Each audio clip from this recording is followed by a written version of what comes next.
सोचने के बाद एक टॉपिक माइंड में आया, वो भी मैं ही सोचा। इसने कुछ नहीं सोचा भाई, कुछ काम का नहीं है। भाई नेक्स्ट वीडियो में बताता हूँ। चुप साले। आज का वीडियो होगा मसल इम्बैलेंस के ऊपर। सो ये टॉपिक के ऊपर वीडियो बनाई जा सकती है बिकॉज मसल इम्बैलेंस बहुत लोगों के अंदर कॉमन रहती है। फ्रेंड है, ये सैटरडे को जिम नहीं आया था। अभी इससे हम पूछेंगे क्यों नहीं आया था, और इसका आंसर ना कुछ अनएक्सपेक्टेड से ही रहेगा। तो एक बार इसको पूछते भाई क्यों नहीं आया था। विघ्नेश, सैटरडे को जिम क्यों नहीं आया था? नहाया नहीं था। तो उसका क्या लेना देना? जिम मंदिर है ना। क्या हाल है दोस्तों? Once again welcome back to my new video. Today is episode 10 of my fitness journey vlog. आज का व्लॉग अनस्क्रिप्टेड है। आज मैंने कोई स्क्रिप्ट नहीं लिखा। मैं ट्राई कर रहा हूँ कि बिना स्क्रिप्ट के मैं बोलूं, और देखते हैं आज कैसा जाता है। फिर तो भाई आजकल ठंडी कुछ ज्यादा ही बढ़ गई है ना। मुझे तो लग रहा है कि मैं अपने गांव में आ गया हूँ, बिकॉज इतनी ज्यादा ठंडी है, सुबह उठने का मन नहीं करता है। मन करता है ब्लैंकेट के अंदर ही रहे। बट अभी थोड़ा सा धूप निकला तो हम उठे एंड मम्मी ने टी बनाया था, टी लेके आए। ऑलमोस्ट हमने इसे खत्म भी कर दिया, बिकॉज ठंडी में चाय पीने का मजा ही कुछ और रहता है। बट इसे एम्प्टी स्टमक मत पीना। मैंने 700 ml तक पानी पिया इससे पहले। सो आप लोग भी ध्यान देना, चाय पीने से पहले कुछ खा ले या फिर कुछ पी ले जिसे नुकसान ना करे। ऐसे में बहुत लोगों से सुना कि एम्प्टी स्टमक टी नहीं पिया जाता है, तो थोड़ा सा आप लोग भी ध्यान दो। घर पे बैठे बैठे कुछ थॉट ही नहीं आ रहा था कि किस टॉपिक पे बात करें। आधा घंटा हो गया भाई, दिमाग पे मार मार मार मार के सोच रहा हूँ, बट कुछ समझ ही नहीं आ रहा है। तो अभी प्रवीण को लिए हम जा रहे जॉली पर। उधर उससे भी पूछेंगे भाई तेरा क्या प्रॉब्लम है, बता थोड़ा, क्योंकि वो अभी नया नया जिम ज्वाइन किया है, वो भी बिगनर है, तो उसके डाउट्स कुछ ज्यादा ही रहेंगे। तो देखेंगे, अगर हमें पसंद आया तो उस टॉपिक पर वीडियो बना देंगे।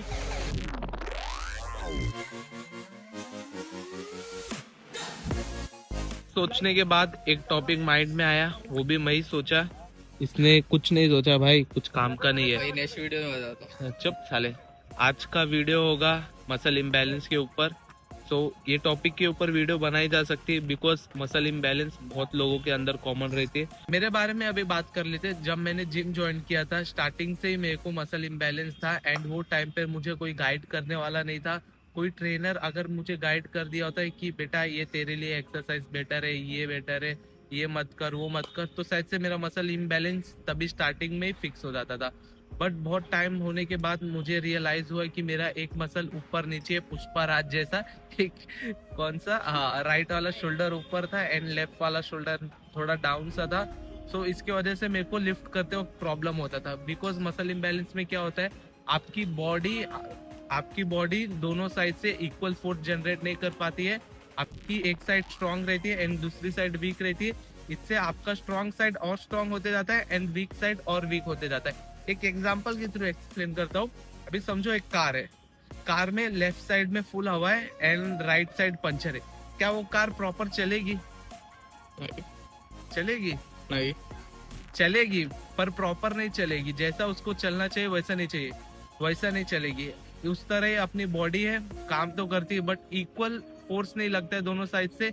इसके वजह से मसल इम्बैलेंस के प्रॉब्लम होते हैं। मसल इम्बैलेंस क्यों होता है? बहुत से रीजन हो सकते हैं, जैसे आपकी daily habit, sedentary life, gym में गलत फॉर्म से ट्रेन करना, या फिर आपको पहले से कुछ इंजरी होना। तो अभी मसल इम्बैलेंस को फिक्स कैसे करें, पहले बात करते हैं कि आपको क्या नहीं करना चाहिए। भाई कंपाउंड एक्सरसाइजों से थोड़ी दिन तक दूर रहो, बिकॉज कंपाउंड एक्सरसाइज में क्या होता है, आपकी बोथ साइड इन्वॉल्व रहती है एंड इक्वली फोर्स नहीं लगा पाती है। बिकॉज आपकी स्ट्रॉन्ग साइड ज्यादा फोर्स लगाती है and week side come force लगाती है। इससे आपका स्ट्रॉन्ग साइड स्ट्रॉन्ग होते रहते हैं एंड वीक साइड वीक होते रहते हैं। एंड अभी बात करते हैं आपको क्या करना चाहिए। फर्स्ट, इफ आपकी कोई मसल टाइट है तो एक अच्छे से मसाजर को कांटेक्ट करो एंड वो मसल को रिलीव करके लो। मेरे सिनारियो में क्या था, मेरा राइट वाला शोल्डर थोड़ा ऊपर था, बिकॉज ऑफ मेरी ये जो ट्रैप्स मसल थी वो टाइट थी, तो इसलिए मेरा शोल्डर ऐसे थोड़ा सा ऊपर लगता था।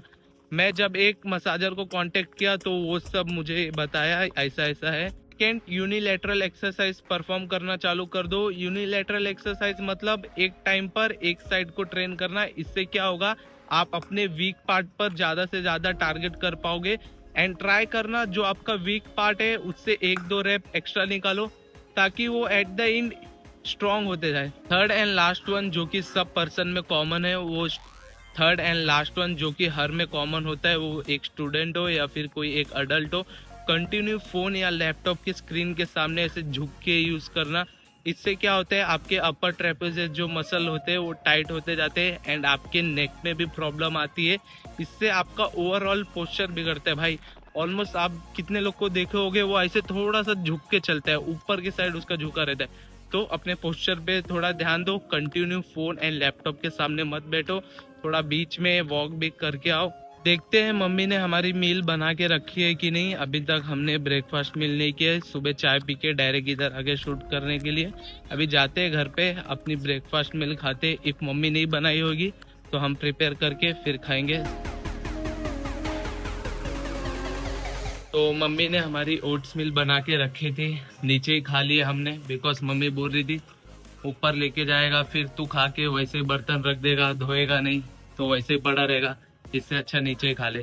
तो जैसा मम्मी बोली वैसा करना पड़ता है, तो हमने अपनी मील नीचे ही खा ली।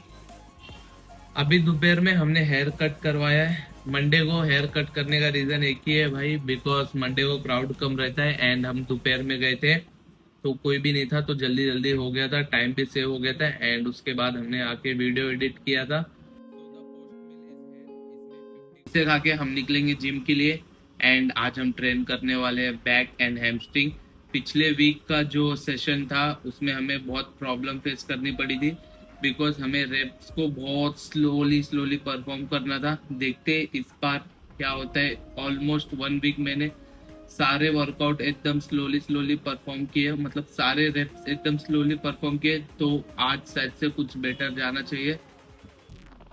तो फटाफट से इसको निपटा के निकलते भाई जिम, थोड़ा सा लेट हो गया, आते निकलते।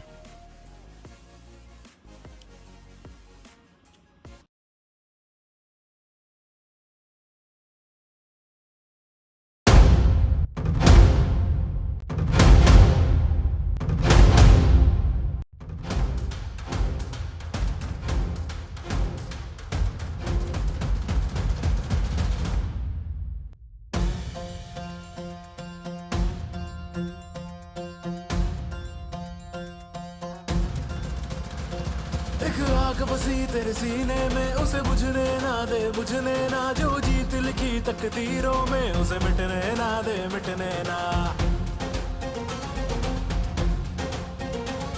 फ्रेंड है, ये सैटरडे को जिम नहीं आया था। अभी इससे हम पूछेंगे क्यों नहीं आया था और इसका आंसर ना कुछ अनएक्सपेक्टेड से ही रहेगा। तो एक बार इसको पूछते भाई क्यों नहीं आया था। विघ्नेश, सैटरडे को जिम क्यों नहीं आया था? नहाया नहीं था। तो उसका क्या लेना देना? जिम मंदिर है ना।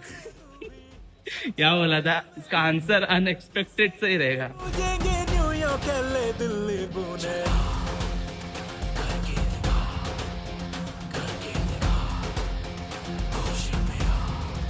हैमस्ट्रिंग के 4 वर्किंग सेट हो गए, 2 आरडीएल एंड 2 लेग कर्ल के। अभी बैक के एक्सरसाइज चालू करते हैं। फर्स्ट टी बार लेंगे एंड देन उसके बाद देख ही लेना।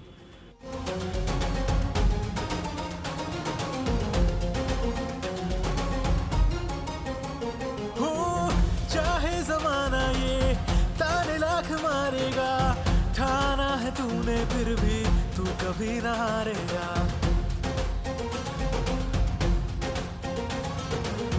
तोड़ दे तू सारी जो भी बंदिशें जो बाकी है, कंट्रोल लेके जाते ही नहीं। तुझको खाएगा। चलना करके दिखा, चलो भी ये मौका है, पंख फैलाना है, पल में तू उड़ जाएगा।